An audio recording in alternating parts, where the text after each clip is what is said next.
সুপ্রিয় শিক্ষার্থী বন্ধুরা, আশা করি তোমরা সবাই ভালো আছো। আজকে আমরা রাস্তার ব্যাংকিং কাকে বলে সেটা শিখব। এটি অত্যন্ত একটি গুরুত্বপূর্ণ বিষয়, রাস্তার ব্যাংকিং। তোমরা অবশ্যই দেখেছো রাস্তার বাঁকগুলো ঢালু হয়ে থাকে। কখনো কি চিন্তা করেছো রাস্তার বাঁকগুলো কেন ঢালু করা হয়? অবশ্যই কারণ আছে।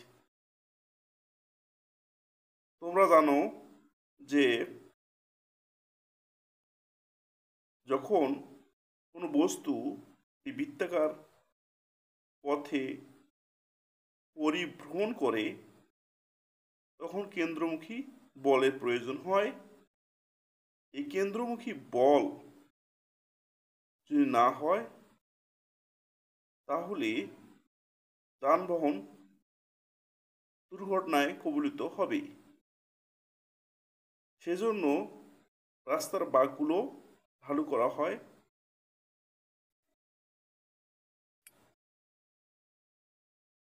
রাস্তা যে ঢালু করে তৈরি করা হয় একে রাস্তার ব্যাংকিং বলা হয়।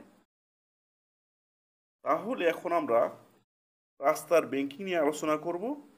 বলা হচ্ছে যে রাস্তার ব্যাংকিং, ব্যাংকিং অফ রোডস। রাস্তার বাঁক ঘুরবার সময় দুর্ঘটনা থেকে রক্ষা পাওয়ার জন্য বাঁকের ভিতরের দিকে একটু ঢালু ভিতরের দিকে একটু ঢালু করে রাস্তার বাঁকগুলো তৈরি করা হয়। ফলে যানবাহন চলাচল অধিকতর নিরাপদ হয়। একে রাস্তার ব্যাংকিং বলে। কতটুকু ঢালু করব এবং কতটুকু উঁচু করব সেটা বের করার জন্য আমরা একটা সমীকরণ ব্যবহার করি। সেই সমীকরণটা হচ্ছে tan theta equal V square by R G. এখানে ভি হচ্ছে গাড়ির বেগ, আর হচ্ছে বাঁকের ব্যাসার্ধ, আর জি হচ্ছে অভিকর্ষীয় ত্বরণ। এই সমীকরণটি এসেছে যেহেতু আমরা জানি বল একটি ভেক্টর রাশি, এ দুটো উপাংশ আছে, এফ সাইন থিটা আর এফ কস থিটা। এই যে এফ কস থিটা, এটা গাড়ির ওজনের কারণে প্রশমিত হয়, আর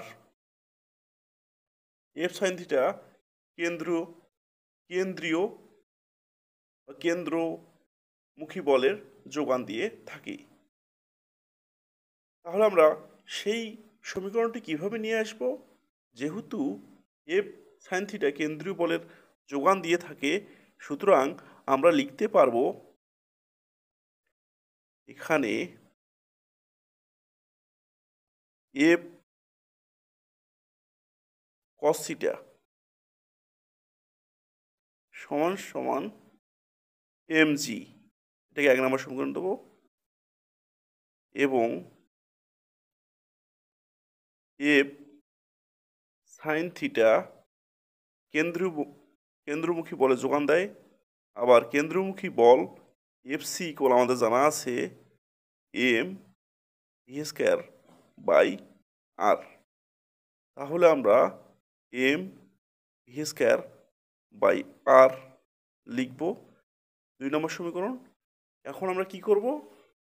2 নং সমীকরণকে 1 নং এ ভাগ করে পাই। তাহলে 2 নং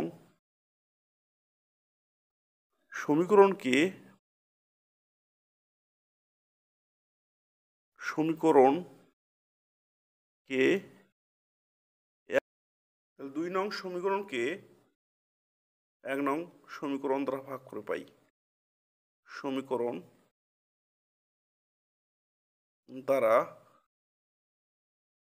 ভাগ করি তাহলে F sine theta by F cos theta equal M V square by R by M G. M কেটে দিব, তাহলে থাকবে কি? তাহলে থাকবে V square by R G. আবার উপরে নিচে এফ কেটে দেব, সাইন থিটা আর কস থিটা মিলে হবে tan theta equal V square by R C. তাহলে থিটা ইকুয়াল কী হবে? ট্যানকে এইদিকে নিয়ে গেলে ট্যান ইনভার্স হয়ে যাবে, tan inverse V square by R C. আশা করা যায় তোমরা বিষয়টি বুঝতে পেরেছো। ভালো থাকবে, সুস্থ থাকবে, ভিডিওগুলো দেখবে, অবশ্যই ভালো লাগবে। আসসালামু আলাইকুম।